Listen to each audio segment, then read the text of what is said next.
Good evening, everybody. Ladies and gentlemen, it's my great pleasure tonight to introduce you to Rebecca. So Rebecca was born and raised in Martinique, and she was, as a child, deeply influenced by Al Gore's documentary, An Inconvenient Truth. Her worldview was also shaped by her involvement as a human rights activist in Cape Town, South Africa. Rebecca joined Sciences Po's Euro-American campus in Reims in the fall of 2013. She then pursued a 2-year program, which was a fully bilingual curriculum comparing the American and European systems. After graduating from Sciences Po as the head of her class, she moved to New York this summer, where she's studying economics and American studies at Columbia University. Apart from the academia life, she is also a board member of Columbia's undergraduate committee on global thought, as well as a player in Columbia's badminton team. She's not yet sure what she'll be doing later in life, but for now, she's extremely interested in economic public policy. Please all join me in congratulating Rebecca for all of her great achievements so far and for being the 2016 Jerome Loess Foundation Scholar.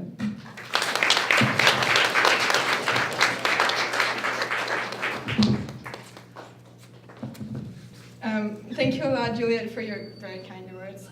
It's really a pleasure meeting you and officially joining tonight the distinguished community of the Loess Foundation Scholars. I'm extremely happy to be here for my first time in this very beautiful French consulate in New York. I have a special thought for my parents who would have loved to be here tonight, especially after having borne with me this past week where I had 4 exams to take and 3 papers to write. This is also part of having a great global education. Thank you endlessly, Denning, for your dedication to the foundation and your boundless commitment to pursue its noble ideals. By having turned personal tragedy into a collective triumph, I think that you have demonstrated that resilience is a virtue and hope is co-brotherly. And I extend my warmest thanks to Ellie, Sibyl, and Patrick, and all of the fabulous people who worked tirelessly to help this foundation. I applied to the Jerome Loess Scholarship because I truly believe that educational exchanges can advance cultural tolerance, and I am now profoundly honored to be joining this family along with 4 exceptional students. So thank you, dear selection committee, for your trust.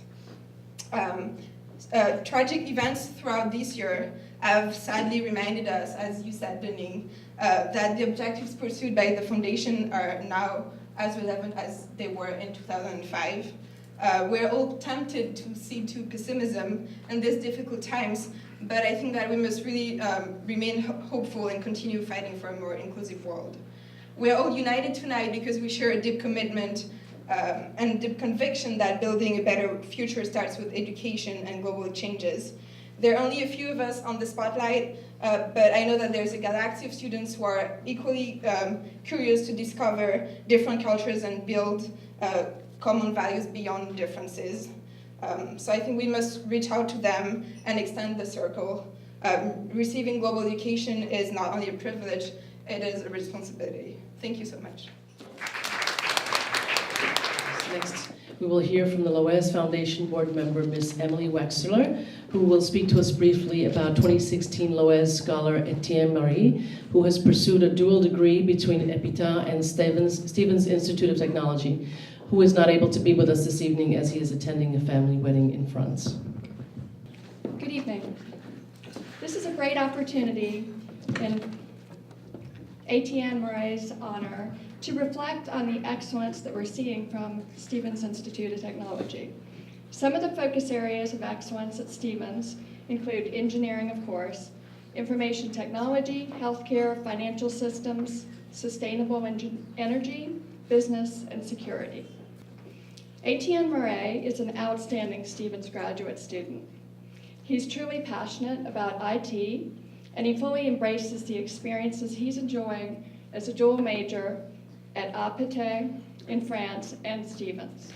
In setting up to bring this full circle, his exchange program, he very carefully chose Stevens to be his U.S. institution because it was heads and shoulders above the others that he considered.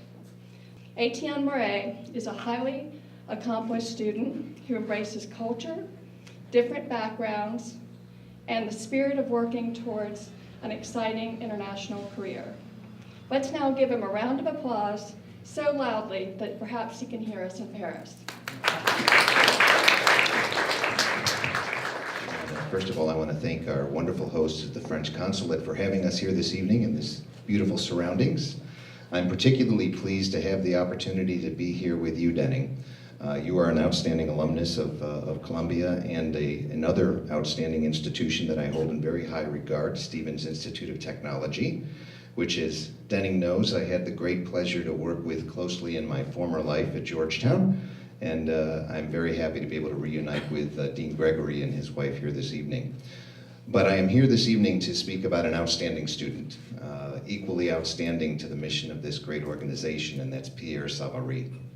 Pierre, as many of you have already heard, is working here at the French Embassy. As an intern, he will graduate in a few weeks as a graduate of the School of International and Public Affairs at SIPA, but also of Sciences Po.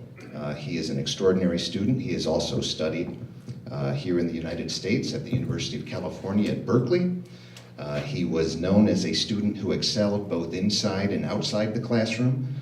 Inside the classroom, he studied religion, politics, public policy, security issues, and management, as well as communication.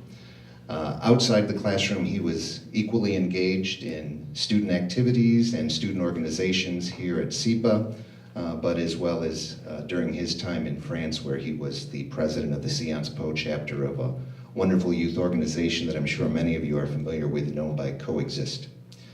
He represents not only the mission of Columbia, but I think equally important, he represents the mission of the outstanding organization and foundation that honors him this evening. So please join me in welcoming Pierre Savary.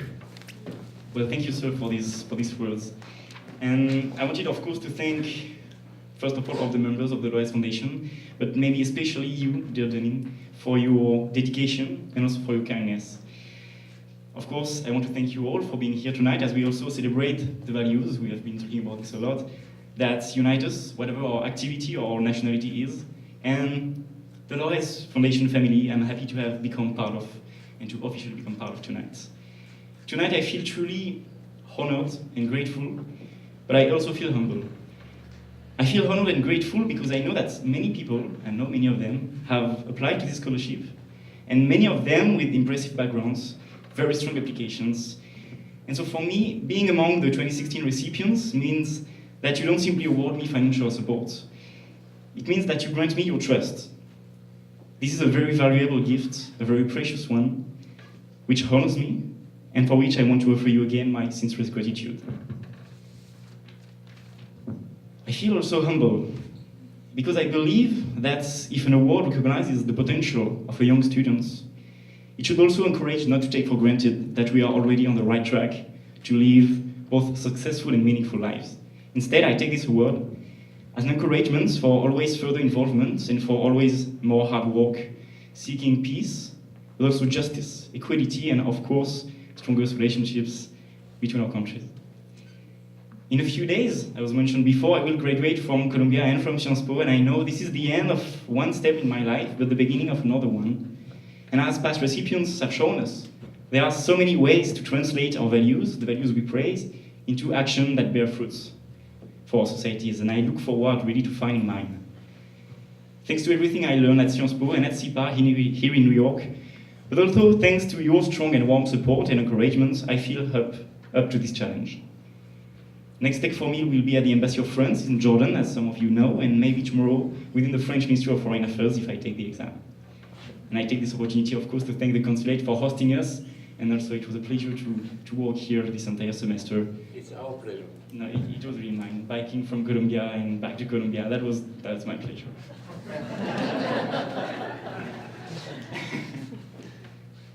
Just a last word on something. This is something I told you already, Denise, and this is something I wrote in my application, but tonight I want to say it again in front of all of you. The history of the Loess Foundation, which is of course your story, dear Denning, really talks to my heart. Because the attacks that made the people of New York and more recently of Paris, but also Karachi, Baghdad, Delhi, suffer were too often driven by religious-inspired ideologies. And this is a theme I'm really interested in, passionate about. And as you mentioned, this is why I went to UC Berkeley, and this is why I went to SIPA in the security concentration to learn more about terrorism, to understand better why some people of my age, sometimes even younger, choose the path to violence. In France, as you also mentioned, I'm involved in interfaith dialogue because I believe this is a very powerful and efficient way to fight extremism. But I have to say this is not always an easy task, since religious intolerance is growing in France and literally kind of everywhere. Yet there are people in France, in the United States, in all countries, who relentlessly choose to keep their faith in a united society and strongly oppose blind violence and dehumanizing speeches of hatred.